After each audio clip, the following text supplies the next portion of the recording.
بسم اللہ الرحمن الرحیم۔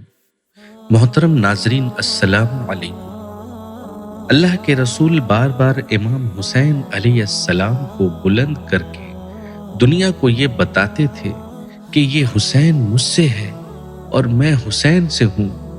اے لوگو، اگر اس حسین پہ کوئی مشکل وقت آ جائے اور یہ تم سے مدد طلب کرے تو ان کا ساتھ دینا، کیونکہ یہ جنت کے جوانوں کے سردار ہیں، میرا خون ہے، میری اولاد ہے۔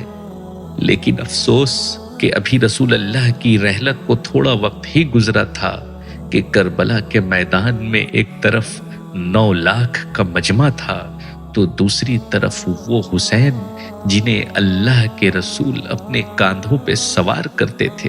امام حسین علیہ السلام اپنے نانا کی امت سے بار بار یہ کہتے رہے کہ کیوں میرا رستہ روکا ہے؟ اے لوگو، پہچانو میں تمہارے نبی کا نواسا ہوں۔ کیوں 3 دن سے میرے بچوں کو پیاسا رکھا ہے؟ کیوں میرے عزیز و اقارب کو شہید کیا ہے؟ بتاؤ، کیا میں نے رسول اللہ کی شریعت میں ترمیم کی ہے؟ کسی انسان کا حق کھایا ہے؟ کسی انسان پہ ظلم کیا ہے؟ اتنے میں فوج یزید ایک آواز میں کہنے لگی، اے حسین، ہم سب تجھے تیرے بابا علی کے بغض میں قتل کر رہے ہیں تاکہ یزید ہماری جھولیاں دولت سے بھر دے۔ امام نے فرمایا، اے لوگوں، آج جس اسلام کا علم تمہارے ہاتھوں میں بلند ہے، یہ علم میرے بابا علی نے بلند کیا۔ مت بھولنا، خیبر اور خندق میں اگر علی نہ ہوتے تو اسلام کی فتح ناممکن تھی۔ وہ علی جس نے پوری زندگی اسلام کی تبلیغ کی، حق کو بلند کیا، رسول اللہ کی حفاظت کی، آج اس علی کو یہ اجر دے رہے ہو۔ اے لوگو، اللہ کے رسول نے بار بار میرے بابا علی کا ہاتھ بلند کر کے فرمایا تھا، جہاں حق ہوگا وہاں علی ہوگا، جہاں علی ہوگا وہاں حق ہوگا۔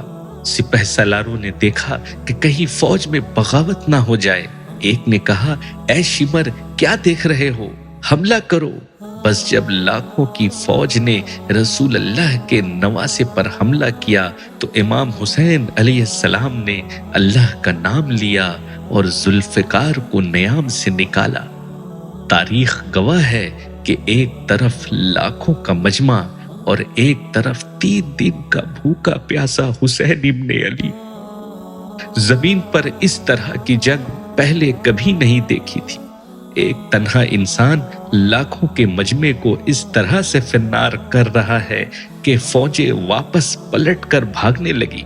امام حسین فوجی یزید سے مخاطب ہو کر فرماتے ہیں کہ آؤ، 3 دن کے بھوکے کی جنگ دیکھو، 3 دن کے پیاسے کی جنگ دیکھو، رسول اللہ کے اس نواسے کی جنگ دیکھو، جس کا جوان بھائی مارا گیا، جس کے جوان بیٹے کو نظروں کے سامنے قتل کیا گیا، جس نے اپنے ہی ہاتھوں سے اپنے بچے کی قبر بنائی۔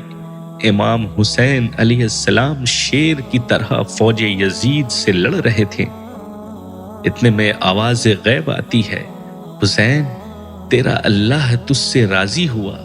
بس اس صدا کا سننا تھا کہ امام حسین علیہ السلام نے اپنی ذوالفقار کو تھام لیا۔ اتنے میں ایک کہتا ہے کہ شمر، کیا دیکھ رہے ہو؟ یہ علی کا شیر ہے، اسے مات دینا ناممکن ہے، جاؤ خیمے کو آگ لگا دو۔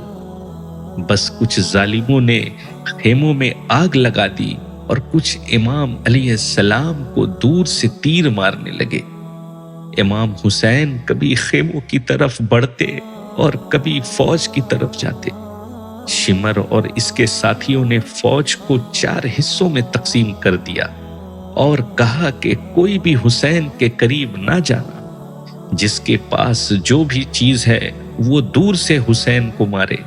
جس کے پاس نیزہ تھا اس نے نیزہ مارا، جس کے پاس تیر تھے وہ تیر مارتا تھا، جس کے پاس برچھیاں تھی وہ برچھیاں مارنے لگا۔ تاریخ نے لکھا ہے کہ جس کے پاس مارنے کے لیے کچھ نہ تھا، کربلا کی گرم زمین کی مٹی اٹھا کر امام حسین علیہ السلام کی طرف پھینکتا رہا۔ امام حسین کے جسم مبارک پر ہزاروں زخم لگتے رہے۔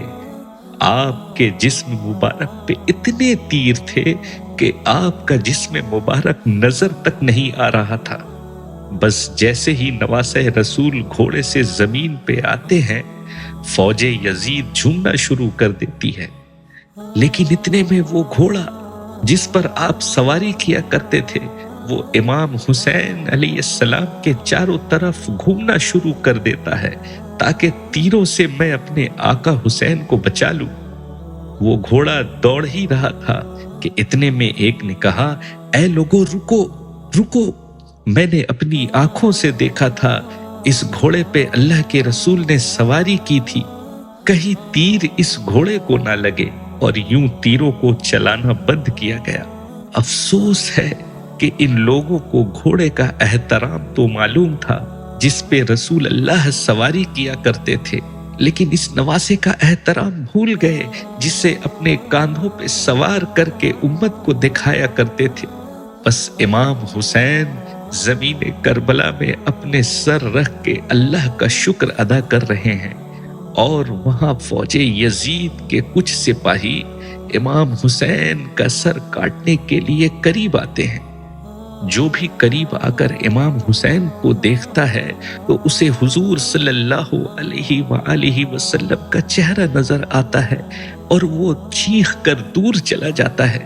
اتنے میں شمر کہنے لگا، یہ کام مجھ سے ہی ہونا ہے۔ جیسے ہی شمر نے خنجر امام حسین علیہ السلام کے گلے پر رکھا تو اس نے دیکھا کہ امام حسین کے لب ہل رہے ہیں۔ اس نے سوچا کہ ہم نے حسین کا پورا خاندان قتل کر دیا ہے، 3 دن تک حسین کے بچوں کو پیاسا رکھا، شاید حسین ہمیں بد دعا دے رہے ہوں گے۔ تو سننے کے لیے کان قریب کیا تو کیا سنتا ہے کہ امام حسین اللہ کے دربار میں اللہ کی نعمتوں کا شکر ادا کر رہے ہیں کہ اے اللہ، تیرا شکر ہے کہ تو نے اس عظیم امتحان کے لیے مجھے چنا۔ اتنے میں امام حسین نے آنکھیں کھولی اور شمر سے کہا، اے شمر، کیا تو نہیں جانتا میں رسول اللہ کا نواسا ہوں، جنت کا سردار ہوں، حق پر ہوں، بے جرم ہوں؟ شمر نے کہا، ہاں مجھے معلوم ہے۔ آپ نے فرمایا، پھر کیوں قتل کر رہے ہو؟ شمر نے کہا، تاکہ یزید میری جھولی دولت سے بھر دے۔ بس یہ کہتے کہتے شمر امام حسین علیہ السلام کا گلا کاٹتا رہا۔ فوج یزید مسلسل جھومتی رہی۔ امام حسین علیہ السلام کا سر قلم ہونے کے بعد سادات کو لوٹا گیا۔ امام حسین علیہ السلام کے سر کو نوک پر بلند کیا گیا۔ بی بی سکینہ کو تماچے مارے گئے۔ رسول اللہ کے نواسیوں کے سروں کے چادر کو لوٹ لیا گیا، اور امام حسین کے جسم مبارک کی توہین کرنے لگے۔ تاریخ نے لکھا ہے کہ امام حسین کے جسم پر جو چیزیں تھی ان کو لوٹنے لگے۔ اتنے میں ایک شخص امام حسین کے جسم مبارک کے قریب آیا۔ امام حسین کے ہاتھوں میں انگوٹھیاں تھیں، اتارنے کی کوشش کی، نہ اتری تو انگلی کاٹ کر انگوٹھی لے گیا۔ آپ کے جسم مبارک کو رسیوں سے باندھ کر کربلا کی گرم زمین پر ادھر سے ادھر پھرایا گیا۔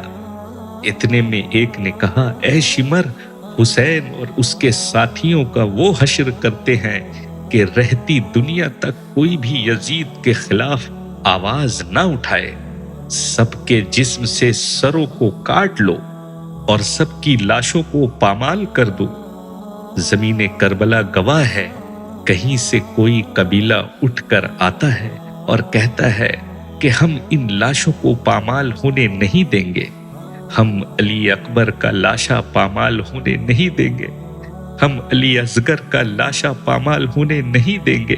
ایک ایک شہید کی لاش پامال ہونے والی جگہ سے ہٹائی گئی۔